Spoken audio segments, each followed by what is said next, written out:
Okay, so let's go over the supplies that we're going to need for our project here today. You're going to need some sort of an inclusion, and today I'm focusing on these coffee pods. These are metal coffee pods, Nespresso coffee pods to be exact, that I have simply hammered down and flattened out, and they've got a lovely texture here in the center of them. But if you don't have these, you can use a flat stone. You can use some sort of a coin or trinket from your travels. You can use an old earring that maybe you've lost the match to and you still want to utilize and save, the design of the earring. Really, your inclusion for this can be anything you want. We're going to need a piece of foam underlay. If you don't have that, take a plastic bag and simply use that for your resist. You're going to need some netting. This can be either the mosquito netting that I've got here. It can be the netting that is shelf liner, whatever works for you, whatever you've got. You'll need a pen to draw out the template size. You'll need scissors to cut out the template from the foam underlay. And then you'll need your fibers. And I'm using a combination of a Maori bat and a fiber bat that I blended myself to create our wrapped piece, which is really what we're going to do. We're going to take and encase the entire piece in felt. We're going to have a piece of either the foam underlay or the plastic bag, and we're going to use it to make a resist. So we'll have those two pieces together, and then we will lay fiber all the way around it, do the felting, and then cut out a small hole on the side that has the underlayment, the resist. Take out the resist and finish our felting by hand, and then we will have a brooch perhaps. I am planning on creating several pieces that I can then string together with some beads to create a beautiful statement necklace. But you can create a ring with them, you can create earrings with them.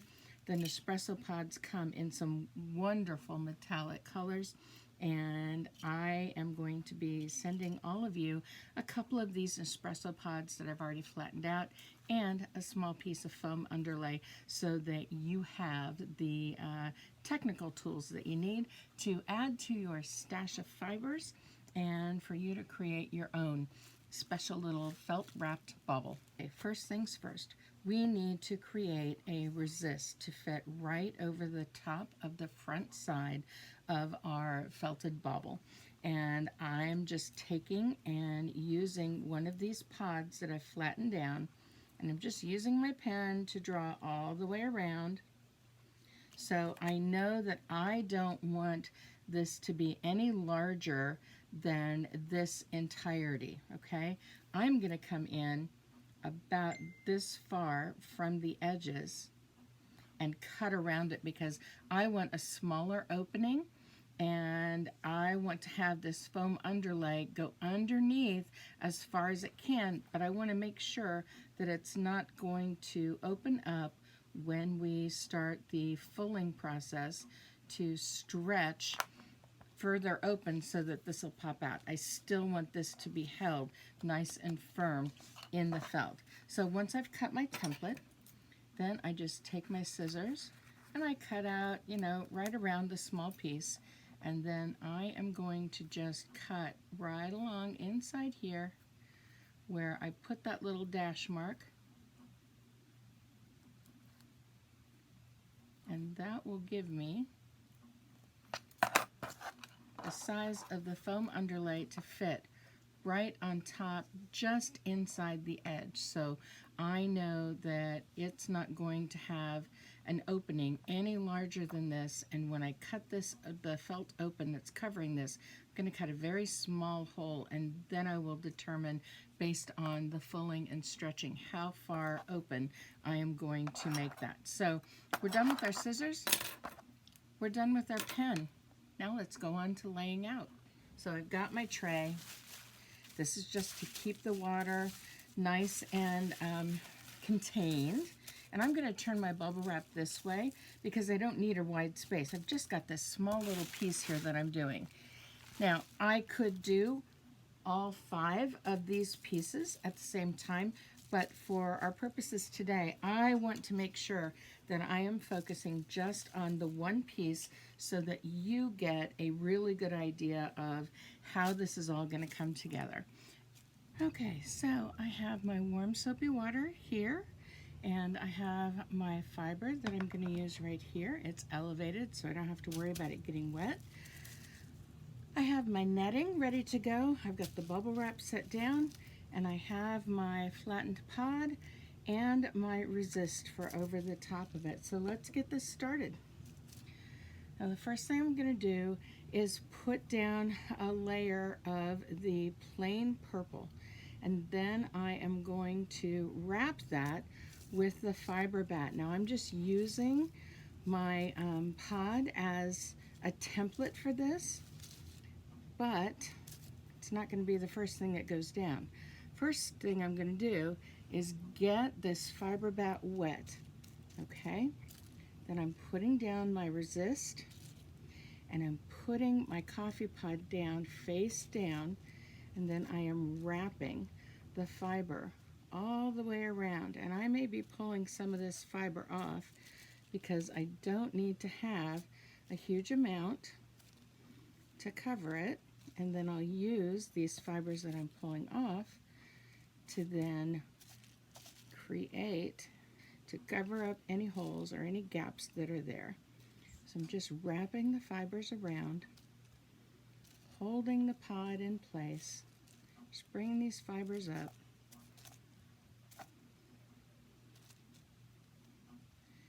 And I'm going to take just a little bit of this fiber. It's a little hard to handle when it is wet like this, but I just want to give an extra little bit of security on this layer. So I'm just pressing down. Let's cover it with the netting, and then I can just hold that netting down really tight, press down, and I may need to add just a little bit of soap. So I can just take my bar of soap, dip it in the water, and then I can just sort of pounce some of that soap on there. Now you can also add this to your fingers and then use your fingers to press that soap down in. But we want to make sure we've got plenty of soap to open up those fibers so that they will connect with the other fibers. I'm going to lift it up, flip it over, and then I'm going to put the netting down and do the same thing here. Just rub a little bit of that soap over the top. So right now this is the top of my piece, and I need to remember that because this is where the resist is. So what you'll see me do is constantly move it back to where the front side is down so that I can keep track of where everything is. You can feel the resist a little bit in there, but in case you can't, this is a good way to make sure that you get all of those fibers where they need to be and that you know which side is up. So as I feel here, I can feel that resist underneath there, and I'm coming in with my fingers all the way around. I don't want to work this too much because I still have another layer that I want to add on to the outside of this, but I wanted to have a darker inner core and then the wonderful wild colors on the outside. So I've got it flipped over to where the front side is down again. I'm going to dry my hands.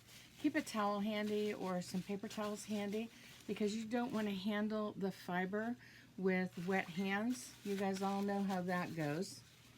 And I'm taking off my ring too because I can already tell it's starting to slip around. So that is all that we need. That pinch of fibers is all we need for that first layer. And now we're doing a second layer, and we're not going to need that much fiber either. I've got way too much fiber here, but I wanted to have some of these fun colors and additions in here. I've got a little bit of silk here that I want to make sure that I pull apart and have in some different areas. I've got some neps, some neppy silk here. This is silk noil that I opened up.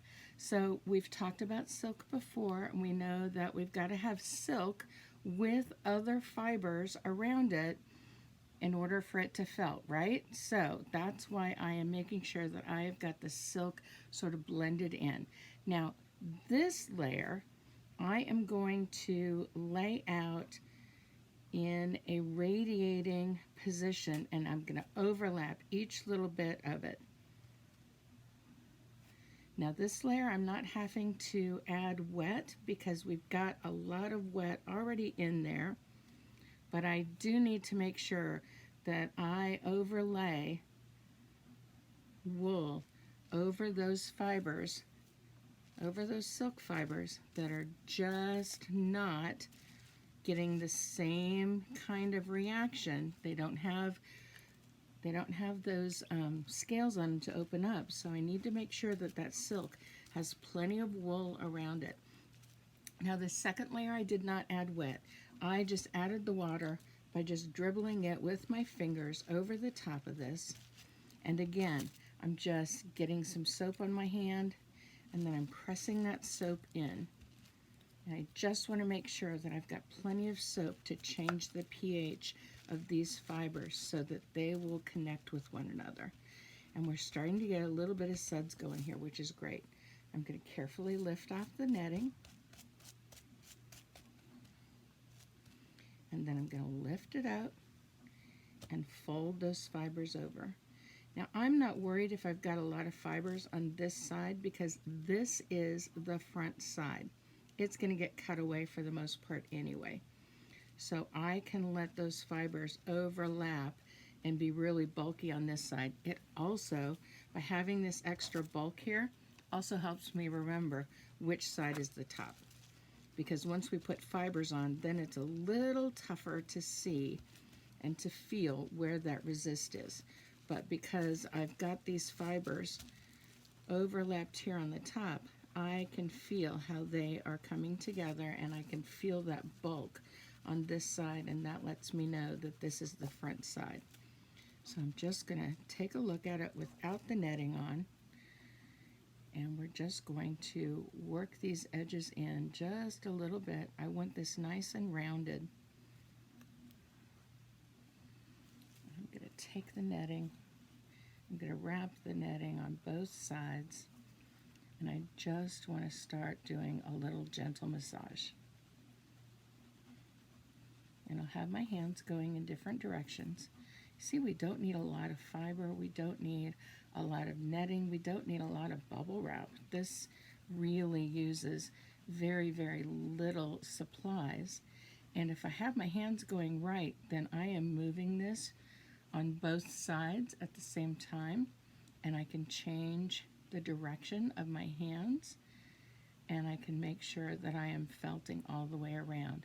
Now I have enough pressure to just give us a little bit of tension, but not so much pressure that it is moving the fibers around, okay? And every once in a while I can come in right over the edging here and just sort of smooth that out. But this is still very, very fragile. These fibers can just pull right off. So we're going to take and we're going to work this a little bit at a time just to give us that little bit of agitation at a time. And again, when I'm doing this, it's rubbing against the bubbles. These are bubbles side up, so it's getting some agitation there as well. And I lift it up and I move it around to another area, and I just keep working it a little bit at a time. This is a very gentle process. There's not a lot of pressure going on here. We are just simply working it back and forth, and I am going to take and put this into time-lapse mode so that you guys can see the process in a little bit quicker time than what we've got right here.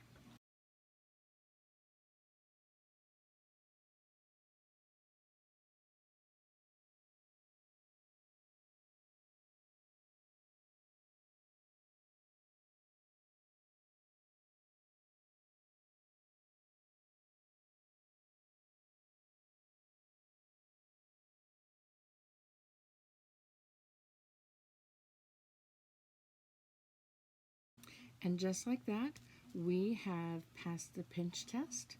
We've got our fibers ready to go. I can feel that this is the side that has our resist in it, and this is the back side. So now it's time to take out that resist. So I'm going to just come in and snip an opening right here in the center. And sometimes you've got to work with it a little bit to be able to get through those fibers. But keep working. I think I've got my hole here, and now I can just cut a little bit out. Make sure I'm getting all the way down. Can I see the resist? Not quite.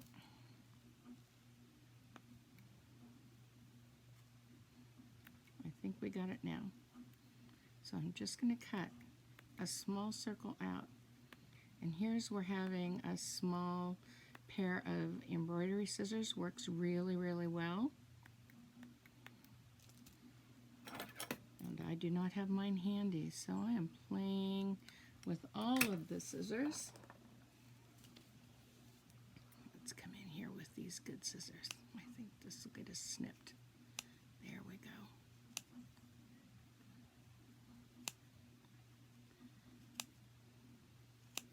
You see, I'm just cutting out a small circle.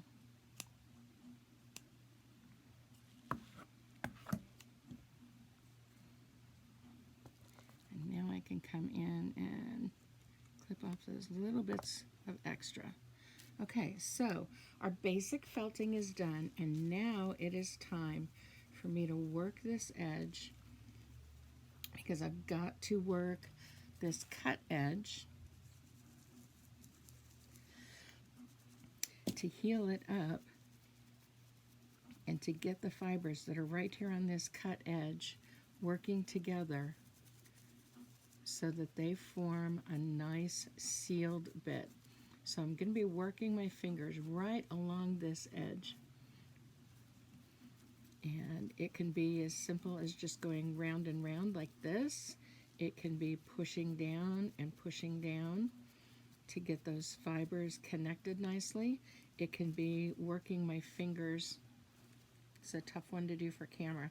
Working my fingers just right along this edge to get that to heal up.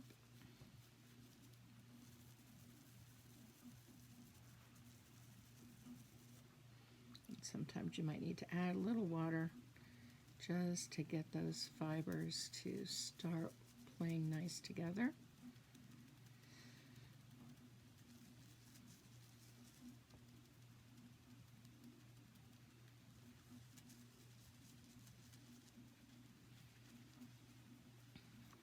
I'm going to move my towel off and get back to my bubble wrap here, because I'm going to take and I'm going to rub this cut side down on the bubbles, and that's going to help get those pieces to come together, those pieces of cut fiber to come together. I'm going to add just a tiny bit more soap to the bubbles here.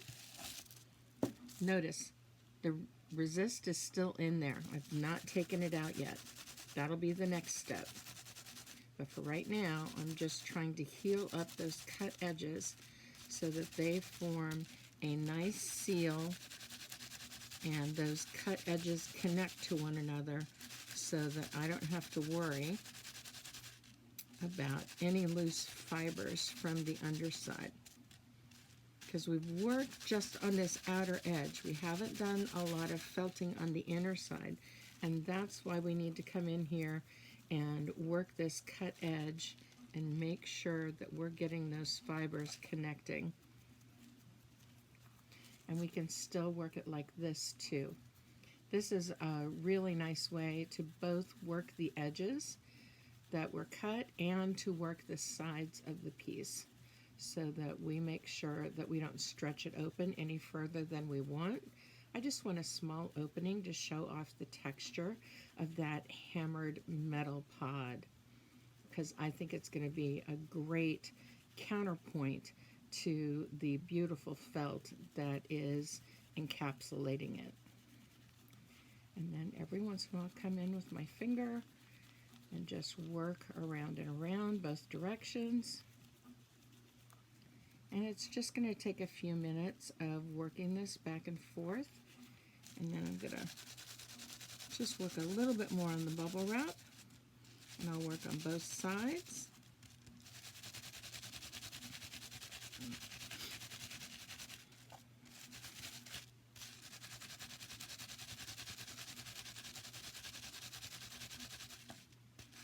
And we're being a little more aggressive right now because we've got the basic felt happening. Now we're in that fulling process where we're getting those fibers to be in their final place so that we can then move on and create the rest of our items so that I can turn this into a one-of-a-kind fabulous statement necklace.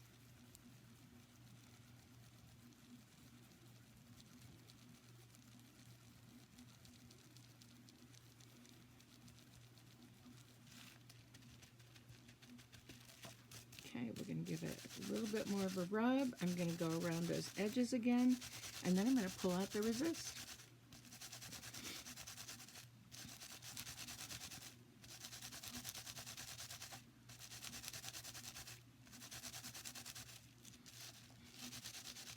Work along the back side.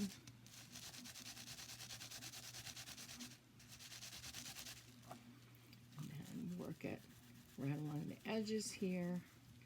And I'm just sort of working this between my fingers right along the edge. That gives a little bit of action to both the edge of the piece and to that cut edge. It gives it a little bit of another direction that I am working the fibers to get them to coordinate and cooperate with one another. And now let's just do my finger here, a couple of different directions.